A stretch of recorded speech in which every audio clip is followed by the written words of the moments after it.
हरगोबिंद को अचरज हुआ। तो आज भी किसी को संवदिया की जरूरत पड़ सकती है इस जमाने में, जबकि गांव-गांव में डाकघर खुल गए हैं। संवदिया के मार्फत संवाद क्यों भेजेगा कोई? आज तो आदमी घर बैठे ही लंका तक खबर भेज सकता है और वहां का कुशल संवाद मंगा सकता है। फिर उसकी बुलाहट क्यों हुई? हरगोबिंद बड़ी हवेली की टूटी ड्योढ़ी पार कर अंदर गया। सदा की भांति उसने वातावरण को सूंघकर संवाद का अंदाज लगाया। निश्चय ही कोई गुप्त संवाद ले जाना है। चांद सूरज को भी नहीं मालूम हो, परेवा पंछी तक न जाने। पांव लागी बड़ी बहुरिया। बड़ी हवेली की बड़ी बहुरिया ने हरगोबिंद को पीढ़ी दी और आंख के इशारे से कुछ देर चुपचाप बैठने को कहा। बड़ी हवेली अब नाम मात्र को ही बड़ी हवेली है, जहां दिन रात नौकर नौकरानियों और जन मजदूरों की भीड़ लगी रहती थी। वहां आज हवेली की बड़ी बहुरिया अपने हाथ में सूप में अनाज लेकर झटक रही है। इन हाथों में सिर्फ मेहंदी लगाकर ही गांव की नाइन परवार पालती थी। कहाँ गए वो दिन? हरगोबिंद ने एक लंबी सांस ली। बड़े भैया के मरने के बाद ही जैसे सब खेल खत्म हो गया। तीनों भाइयों ने आपस में लड़ाई झगड़ा शुरू कर दिया। रैतों ने जमीन पर दावे करके दखल किया। फिर तीनों भाई गांव छोड़कर शहर जा बसे। रह गई अकेली बड़ी बहुरिया। कहाँ जाती बेचारी?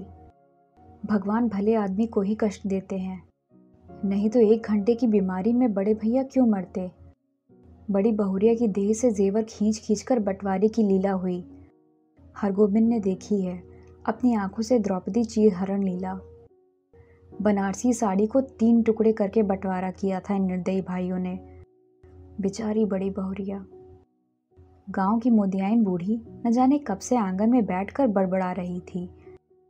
उधार का सौदा खाने में बड़ा मीठा लगता है और दाम देते समय मोदियाइन की बात कड़वी लगती है।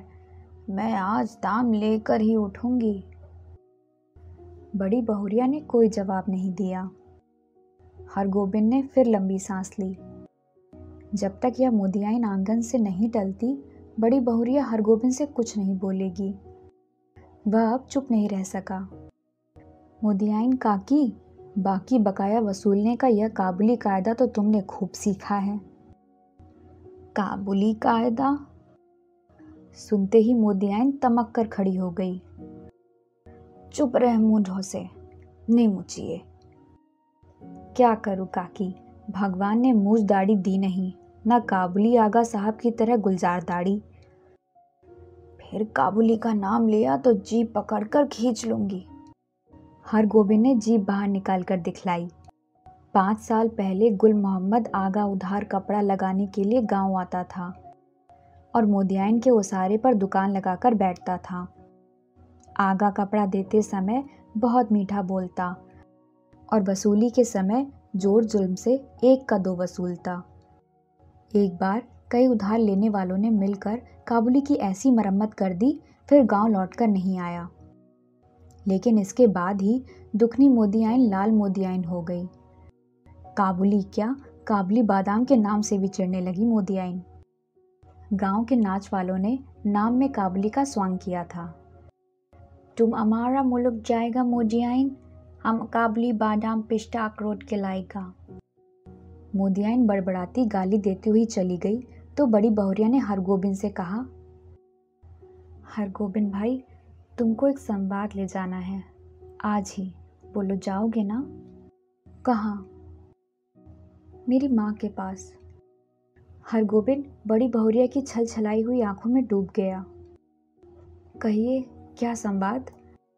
संवाद सुनाते समय बड़ी बहुरिया सिसकियां लेने लगी। हरगोबिंद की आंखें भी भर आईं। बड़ी हवेली की लक्ष्मी को पहली बार इस तरह सिसकते देखा है हरगोबिंद ने। वह बोला, बड़ी बहुरिया, दिल को कड़ा कीजिए। और कितना कड़ा करूं दिल? माँ से कहना मैं भाई भाइयों की नौकरी करके पेट पालूंगी, बच्चों के झूठन खाकर एक कोने में पड़ी रहूंगी, लेकिन यहाँ अब नहीं रह सकूंगी। कहना, यदि माँ मुझे यहाँ से नहीं ले जाएगी तो मैं किसी दिन गले में घड़ा बांधकर पोखरे में डूब मरूंगी। बथुआ साग खाकर कब तक जीऊं? किस लिए? किसके लिए?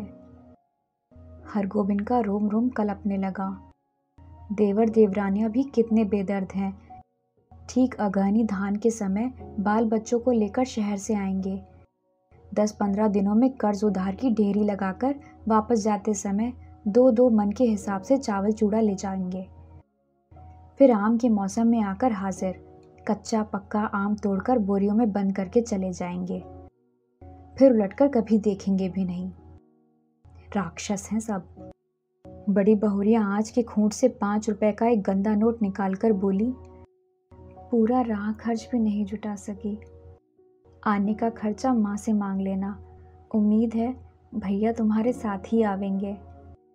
हरगोविंद बोला, बड़ी बहुरिया, राह खर्च देने की जरूरत नहीं, मैं इंतजाम कर लूंगा। तुम इंतजाम कहाँ से करोगे? मैं आज 10 बजे की गाड़ी से ही जा रहा हूँ। बड़ी बहुरिया हाथ में नोट लेकर चुपचाप भाव शून्य दृष्टि से हरगोविंद को देखती रही। हरगोविंद हवेली से बाहर आ गया। उसने सुना बड़ी बहुरिया कह रही थी, मैं तुम्हारी राह देख रही हूँ। हरगोविंद सम्मत दिया। संवाद पहुंचाने का काम सभी नहीं कर सकते। आदमी भगवान के घर से ही संवदिया बनकर आता है। संवाद के प्रत्येक शब्द को याद रखना। जिस सुर और स्वर में संवाद सुनाया गया है, ठीक उसी ढंग में जाकर सुनाना सहज काम नहीं। गांव के लोगों की गलत धारणा है कि निठल्ला, कामचार और पेटू आदमी ही संवदिया का काम करता है। न आगे नात न पीछे पगहा। बिना मजदूरी लिए ही जो गांव गांव संवाद पहुंचावे, उसको और क्या कहेंगे? औरतों का गुलाम। जरा सी मीठी बोलकर सुनकर ही नशे में आ जाए, ऐसे मर्द को भी भला मर्द कहेंगे? किंतु गांव में कौन ऐसा है जिसके घर की माँ बहू बेटी का संवाद हरगोविंद ने नहीं पहुंचाया है? लेकिन ऐसा संवाद पहली बार ले जा रहा है वह। गाड़ी पर सवार होते ही हरगोविंद को पुराने दिनों और संवादों की याद आने लगी। एक करुण गीत की भूली हुई कड़ी फिर उसके कानों के पास से गूंजने लगी। बड़ी बहुरिया के संवाद का प्रत्येक शब्द उसके मन में कांटे की तरह चुभ रहा है। किसके भरोसे यहाँ रहूंगी? एक नौकर था, वह भी कल भाग गया। गाय खूंटे से बंधी भूखी प्यासी कर रही है। मैं किसके लिए इतना दुख झेलूं? हरगोविंद ने अपने पास बैठे हुए यात्री से पूछा, क्यों भाई साहब, थाना बिहपुर में सभी गाड़ियां रुकती हैं या नहीं? यात्री ने मानो कुड़कर कहा, थाना बिहपुर में सभी गाड़ियां रुकती हैं। हरगोविंद ने भांप लिया, यह आदमी चिड़चिड़े स्वभाव का है, इससे कोई बातचीत नहीं जमेगी। वह फिर बड़ी बहुरिया के संवाद को मन ही मन दोहराने लगा। लेकिन संवाद सुनाते समय वह अपने कलेजे को कैसे संभाल सकेगा? बड़ी बहुरिया संवाद कहते समय जहाँ जहाँ रोई है, वहाँ भी रोएगा। कटिहार जंक्शन पहुंचकर उसने देखा 15-20 साल में बहुत कुछ बदल गया है। अब स्टेशन पर उतरकर किसी से कुछ पूछने की ज़रूरत नहीं। गाड़ी पहुंची और तुरंत भौंपे से आवाज़ अपने आप निकलने लगी, थाना बिहपुर, खगड़िया और बरौनी जाने वाले यात्री 3 नंबर प्लेटफॉर्म पर चले जाएं। गाड़ी लगी हुई है। हरगोविंद प्रसन्न हुआ। कटिहार पहुंचने के बाद ही मालूम होता है कि सचमुच सुराज हुआ है। इसके पहले कटिहार पहुंचकर किस गाड़ी में चढ़ें और किधर जाएं, इस पूछताछ में ही कितनी बार उसकी गाड़ी छूट गई है। गाड़ी बदलने के बाद फिर बड़ी बहुरिया का करुण मुखड़ा उसकी आंखों के सामने उभर गया। हरगोविंद भाई, माँ से कहना भगवान ने आंखें फेर ली, लेकिन मेरी माँ तो है। किस लिए, किसके लिए मैं बथुआ की साग खाकर कब तक जीऊं? थाना बिहपुर स्टेशन पर जब गाड़ी पहुंची तो हरगोविंद का जी भारी हो गया। इसके पहले भी कई भला बुरा संवाद लेकर वह इस गांव में आया है। कभी ऐसा नहीं हुआ उसके पैर गांव की ओर बढ़ नहीं रहे थे। इसी पगडंडी से बड़ी बहुरिया अपने मैके लौट आवेगी, गांव छोड़ चली आवेगी, फिर कभी नहीं जाएगी। हरगोविंद का मन कलपने लगा। तब गांव में क्या रह जाएगा? गांव की लक्ष्मी ही गांव छोड़कर चली आवेगी। किस मुंह से ऐसा संवाद सुनाएगा? कैसे कहेगा कि बड़ी बहुरिया बथुआ साग खाकर गुजर कर रही है? सुनने वाले हरगोबिंद के गांव का नाम लेकर थूकेंगे। कैसा गांव है जहां लक्ष्मी जैसी बहुरिया दुख भोग रही है? अनिच्छा पूर्वक हरगोबिंद ने गांव में प्रवेश किया। हरगोबिंद को देखते ही गांव के लोगों ने पहचान लिया। जलालगढ़ गांव का संवदिया आया है। न जाने क्या संवाद लेकर आया है। राम राम भाई, कहो कुशल समाचार ठीक है ना? राम राम भैया जी, भगवान की दया से सब आनंदी है। उधर पानी बूंदी पड़ा है। बड़ी बहुरिया के बड़े भाई ने पहले हरगोबिंद को नहीं पहचाना। हरगोबिंद ने अपना परिचय दिया तो उन्होंने सबसे पहले अपनी बहन का समाचार पूछा। दीदी कैसी है? भगवान की दया से सब राजी खुशी है। मुंह हाथ धोने के बाद हरगोबिंद की बुलाहट आंगन में हुई। अब हरगोबिंद कांपने लगा। उसका कलेजा धड़कने लगा। ऐसा तो कभी नहीं हुआ था। बड़ी बहुरिया की छलछलाई हुई आंखें, सिसकियों से भरा हुआ संवाद। उसने बड़ी बहुरिया की बूढ़ी माता को पांव लागी की। बूढ़ी माता ने पूछा, कहो बेटा, क्या समाचार है? माँ जी, आपके आशीर्वाद से सब ठीक है। कोई संवाद? संवाद? जी संवाद तो कोई नहीं। मैं कल सिरसिया गांव आया था तो सोचा एक बार चलकर आप लोगों का दर्शन कर लूं। बूढ़ी माता हरगोबिंद की बात सुनकर कुछ उदास सी हो गई। तो तुम कोई संवाद लेकर नहीं आए हो? जी नहीं, कोई संवाद नहीं। ऐसे बड़ी बहुरिया ने कहा है कि यदि छुट्टी हुई तो दशहरा के समय गंगा जी के मेले में आकर माँ से भेंट मुलाकात कर जाऊंगी।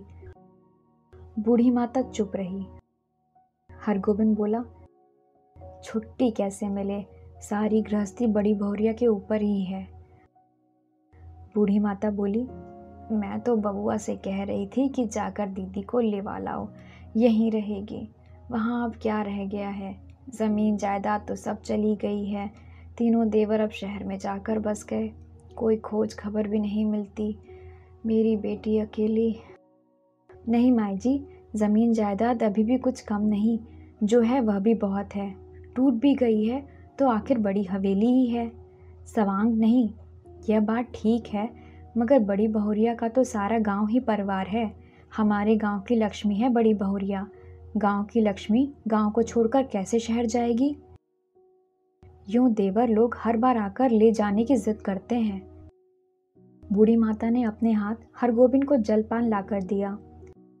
पहले थोड़ा जलपान कर लो बबुआ। जलपान करते समय हरगोबिंद को लगा बड़ी बहुरिया दालान पर बैठी उसकी राह देख रही है। भूखी प्यासी, रात में भोजन करते समय भी बड़ी बहुरिया मानो सामने आकर बैठ गई। कर्ज उधार अब कोई देते नहीं।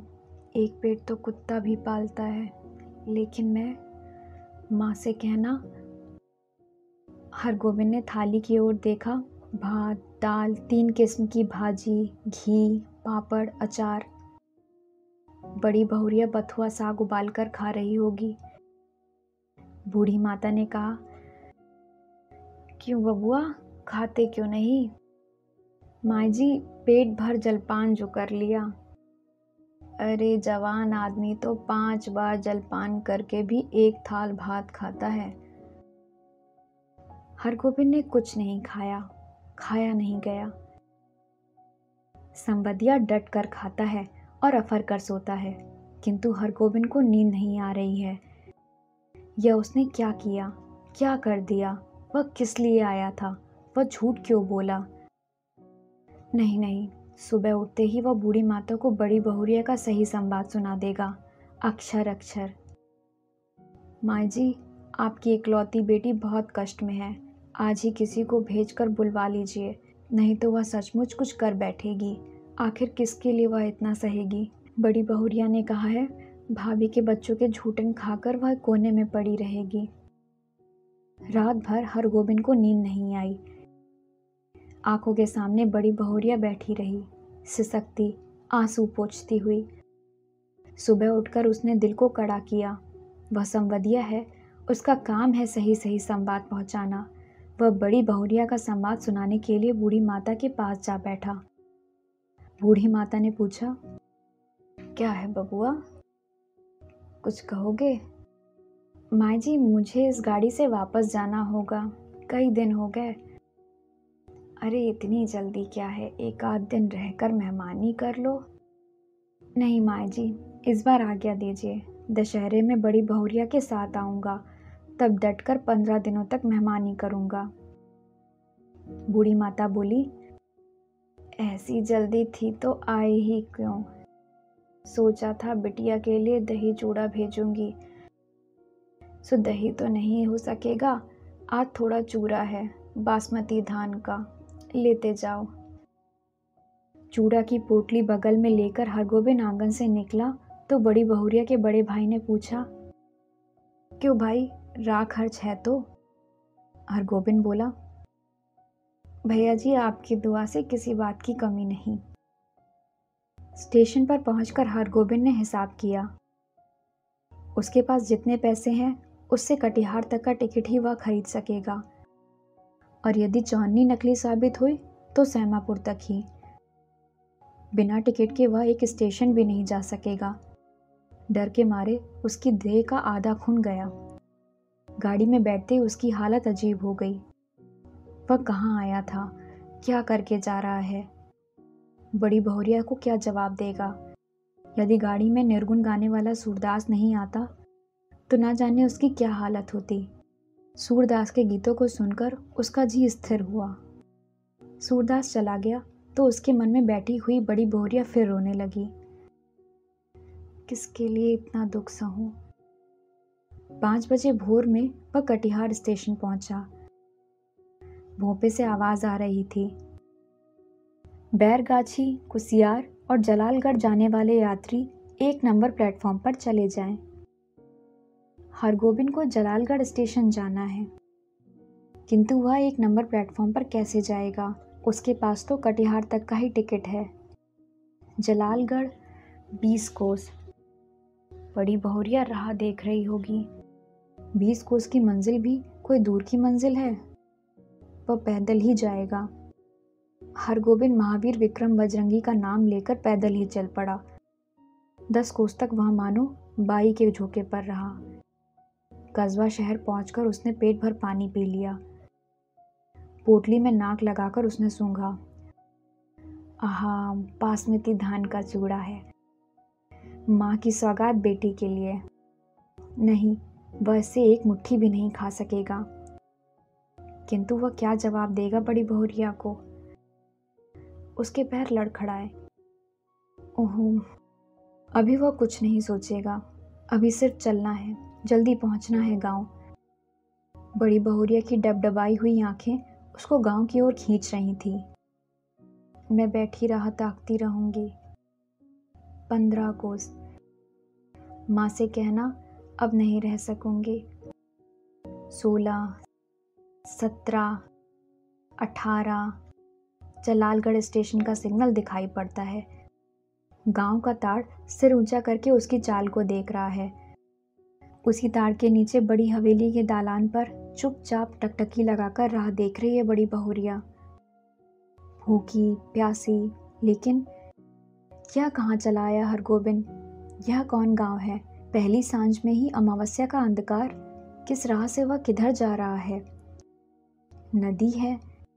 कहाँ से आ गई नदी? नदी नहीं, खेत है।